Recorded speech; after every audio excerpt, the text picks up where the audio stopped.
समझेंगे। मानव विकास को निम्नलिखित 4 क्षेत्रों में विभाजित किया गया है। कितने क्षेत्रों में विभाजित किया गया है? 4 क्षेत्रों में विभाजित किया गया है। किसको? मानव विकास को। पहला इसमें क्या है? शारीरिक क्षेत्र, जिसे फिजिकल डोमेन बोलते हैं। शारीरिक क्षेत्र जिसे फिजिकल डोमेन क्या बोलते हैं? फिजिकल डोमेन बोलते हैं। इसमें क्या आता है? जब व्यक्ति जन्म लेता है, बालक जन्म लेता है, तो उसके शारीरिक विकास जितनी होती हैं उसको फिजिकल डोमेन में रखा जाता है। जैसे उसके शरीर में मांसपेशियों का बढ़ना, जैसे उसका शारीरिक विकास, जैसे उसके आकार में परिवर्तन, उसके लंबाई में परिवर्तन, बढ़ोतरी, उसके मोटापे में बढ़ोतरी, ये सब किस में आएगा? तो शारीरिक क्षेत्र यानी फिजिकल डोमेन में आएंगे।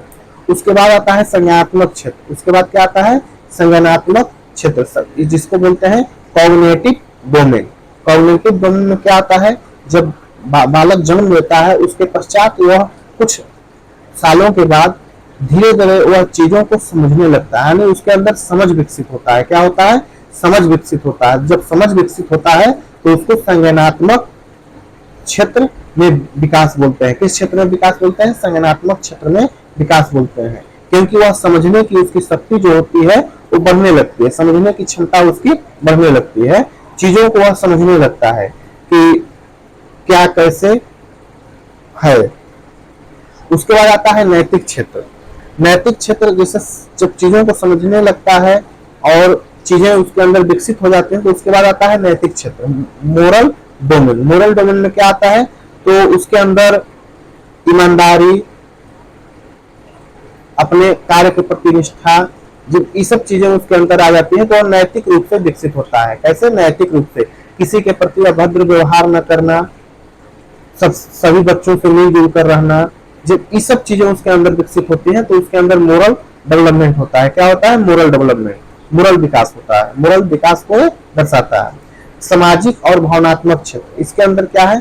Social and emotional domain. इसके अंतर्गत बालक का समाज में व्यवहार कैसा है, वह समाज को समझने लगता है, एक दूसरे की भावनाओं का कद्र करता है और कुछ ऐसा नहीं करना चाहता है जिससे किसी दूसरे को आघात लगे। इस सब चीजों से वह बचने लगता है, तो उसके अंदर भावनात्मक और सोशल दोनों, सामाजिक और भावनात्मक दोनों क्षेत्र विकसित हो जाते हैं। ये विकास दोनों क्षेत्र को दर्शाता है। किसके प्रति कैसा व्यवहार रखना है, किससे कितना लगाव उसका दिखता है और किसके प्रति कैसा व्यवहार उसका है, ये सब उसका आ जाएगा सोशल एंड इमोशनल डोमेन में।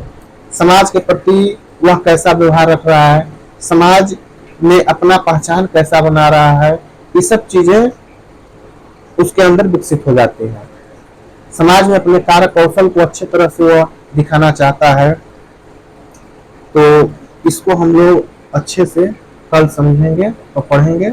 आज के लिए इतना ही। अगर वीडियो अच्छा लगा हो तो लाइक, शेयर और सब्सक्राइब अवश्य करना। धन्यवाद।